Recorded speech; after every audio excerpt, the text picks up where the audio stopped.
IBomma master mind ఇమ్మడి రవిని arrest చేశామన్నారు CP Sajjanar. ఇమ్మడి రవి దగ్గర ఉన్న హార్డ్ డిస్కుల్లో 21,000 సినిమాలు ఉన్నాయని తెలిపారు.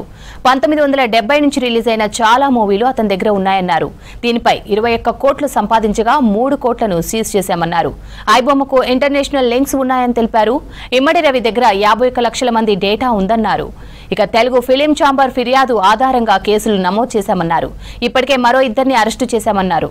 ప్రపంచవ్యాప్తంగా కూడా చాలా పీడిస్తున్న సమస్య పైరసీ. మాస్టర్ మైండ్ మన ఇమ్మడి రవి, ఈ ఐబొమ్మ బొప్పం టీవీ అని చెప్పి మీ అందరు కూడా తెలుసు. ఈజ్ అ మాస్టర్ మైండ్ని మనం మొన్నే అరెస్ట్ చేయడం జరిగింది. సో ఆయన ఆల్రెడీ అంతకుముందే మనకు ఆగస్ట్ నెలలో 30 తారీఖు మనం ఒక Telugu film chamber of commerce ఇచ్చిన ఒక కంప్లైంట్ పైన మనము కేసు రిజిస్టర్ కావడం జరిగింది. సో ఈ ఒక కేసు కాకుండా ఆయన పైన ఇంకా 4 కేసెస్ రిజిస్టర్ కావడం జరిగింది. హైదరాబాద్ మన సైబర్ క్రైమ్ పోలీస్ స్టేషన్లో 2 మనం అరెస్ట్ చేయడం జరిగింది. దుద్దేల శివరాజు, సుసర్ల ప్రశాంత్ మనము అరెస్ట్ చేసి అప్పుడు కూడా మనము చాలా విషయం పైన రాబట్టుకోగలిగాను. 21,000 సినిమాస్ ఆయన హార్డ్ డిస్క్లో పెట్టడం జరిగింది.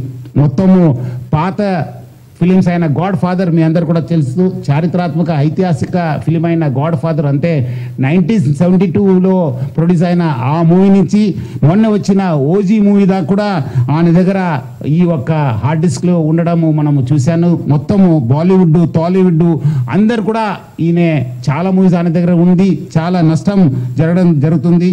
అదేవిధంగా ఆయన ఇప్పటిదాకా ఒక 20 crores సంపాదన చేశారని చెప్పి ఆయన వెల్లడించారు. మనం దాంట్లో 3 కోట్ల రూపాయలు మనము సీజ్ చేయడం జరిగింది. అది ఇంకా మనం ఆయన ఫైనాన్షియల్ డీటెయిల్స్, ఆయన మనీ లాండరింగ్ ప్లస్ ఏం చేశారు, ఎక్కడెక్కడ చేశారు, ఈ ర్యాకెట్లో మొత్తం ఏముందని తెలుసుకోవడానికి ఆయన పోలీస్ కస్టడీ కూడా మనం అడగడం జరిగింది. అది వచ్చిన తర్వాత కూడా ఇంకా మనము ఆయన దగ్గర ఉన్న విషయం పైన మనం రాపట్టుకోవడానికి మా వంతు కృషి చేయడం జరుగుతుంది.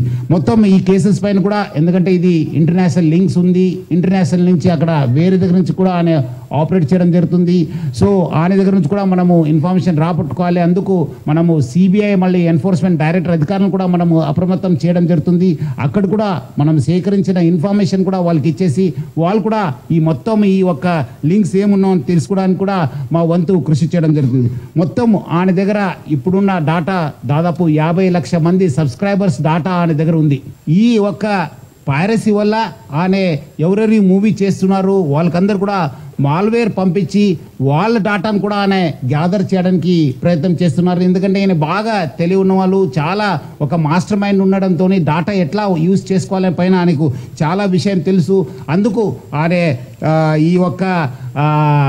ఈ ప్రమోట్ చేస్తూ వాళ్ళంతా ఇండివిజువల్ డాటా కూడా కలెక్ట్ చేయడం జరుగుతుంది. అక్కడ ఫ్రాన్స్లో ఉంటూ మొత్తము Netherlands, Switzerland, USA, Thailand, France, దుబాయ్లో బాగా తిరిగేవాళ్ళు. సో మొత్తం అనే ఈ ఒక్క వెబ్సైట్ డెవలప్మెంట్లో, డిజైనింగ్లో, హోస్టింగ్లో చాలా అంటే చాలా ఎక్స్పర్ట్. అంటే చాలా సంవత్సరాల నుంచి ఆ ఒక విద్యాన్ని నేర్చుకొని ఈ ఒక నాలెడ్జ్ని పెంచుకొని అంతా ఐబొమ్మ ఎవడైతే ఛాలెంజ్, ఏ పైరేట్ అయితే కనుక ఛాలెంజ్ విసిరేయడం దమ్ముంటే చూసుకోండి అతన్ని ఈ రోజున పట్టుకోవడానికి వారు సహకరించారు. అది వారి మనస్ఫూర్తిగా వారిని, వారికి సహకరించిన ఆఫీసర్స్ని, కవిత గారిని, శ్రీనివాస గారిని, ఇతర మహేష్, మన సిఏఎల్ని వాళ్ళందరూ కూడా మనస్ఫూర్తిగా పరిశ్రమ తరపు నుంచి, నా తరపు నుంచి నా అభినందనలు, ధన్యవాదాలు మనస్ఫూర్తిగా తెలియజేస్తున్నాను. ఇది ఇలాగే ఆగిపోకుండా కొనసాగే విధంగా పరిశ్రమ ఒక్కటిగా ఉంటూ, ఆ రోజు సినిమా తీసావు, రిలీజ్ అయిపోయింది, దానికి మన బాధ లేదు అనుకోకుండా ప్రతి ఒక్కళ్ళు కూడా ఇది మన పరిశ్రమ, ఇక్కడ ఎంతో లబ్ధి పొందాము, దీనివల్ల మనం అభివృద్ధిలోకి వచ్చాము, దీన్ని కాపాడవలసిన బాధ్యత మన అందరికీ ఉందని ఒక సంఘటితంగా ఒక్కటై పోలీసు వారిని ఆశ్రయించి వాళ్ళ సహకారం తీసుకుంటూ వాళ్ళకి మనం కాంప్లిమెంట్ చేస్తూ ఇలా ఒకరొకరు సమన్వయపరుచుకుంటే కనుక ఖచ్చితంగా ఇది ఏదో రోజుకి ఇది రూపు మాపడానికి మన ప్రయత్నం మనం చేయొచ్చు.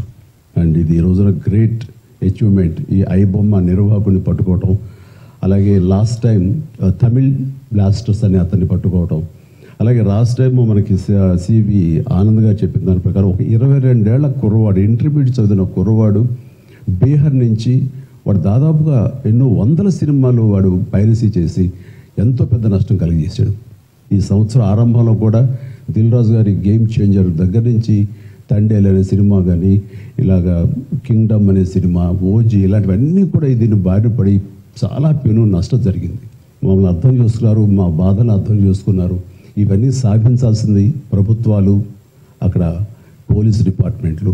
సో వాళ్ళు చేసి చాకచక్యంగా చేసి ఎంతో సమర్థవంతంగా సహకరించి ఇది రాబట్టినందుకు మనస్ఫూర్తిగా మరొకసారి ధన్యవాదాలు తెలియజేసుకున్నాను. సో పోలీస్ డిపార్ట్మెంట్ తలుచుకుంటే మీరు ఎక్కడున్నా ఇలాంటి ఇల్లీగల్ పనులు చేసి అటు సొసైటీకి, ఇటు గవర్నమెంట్కి, ఇటు ఫిలిం ఇండస్ట్రీకి మీరు ఇలాంటి తప్పు పనులు చేసినప్పుడు డిపార్ట్మెంట్ మీరు ఎక్కడున్నా తీసుకొని వస్తుంది.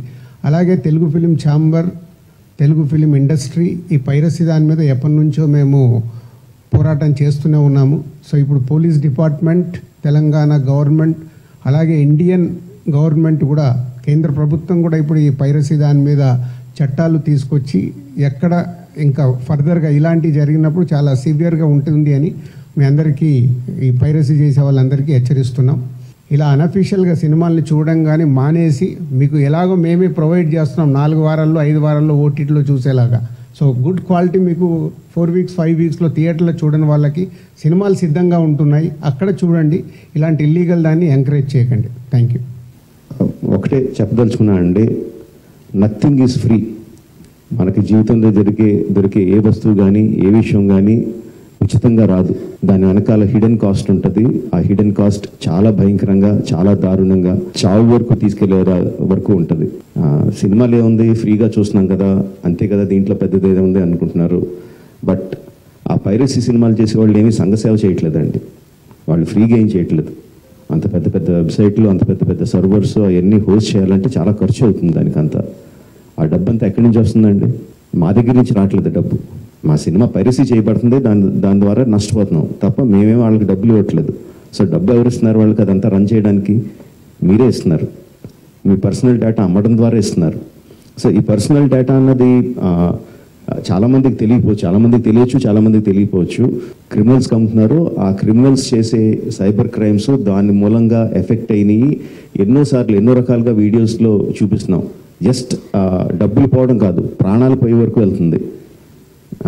సో ప్లీజ్ అండర్స్టాండ్, మాకన్నా కూడా మీరు ఎక్కువ లూజ్ అవుతున్నారు ఈ పైరసీ చేయడం మూలంగా. వాట్ ఈస్ వెరీ క్లియర్, ఇప్పుడు రాజమౌళి గారు చెప్పారు, అందరు చెప్తూ ఉన్నారు మాకు మార్జినల్ లాస్ ఆర్ ఎక్కువ loss, but the real loss is your personal loss. ఇందాక Rajamouli garu saying, do we understand మన డేటా పోతే ఏం పోతుంది అనేది మనకు అర్థం అవుతుందా, అర్థం కాదా? What happens if I lose data? నా ఐడెంటిటీ చేస్తే ఏమవుతుంది? వాడు ఏం చేయగలడు దాంతో? దాన్ని మళ్ళీ ఫైట్ చేయడానికి మీకు లీగల్ ఫీజు, సివిల్ కేసెస్ అన్నీ జరుగుతాయి.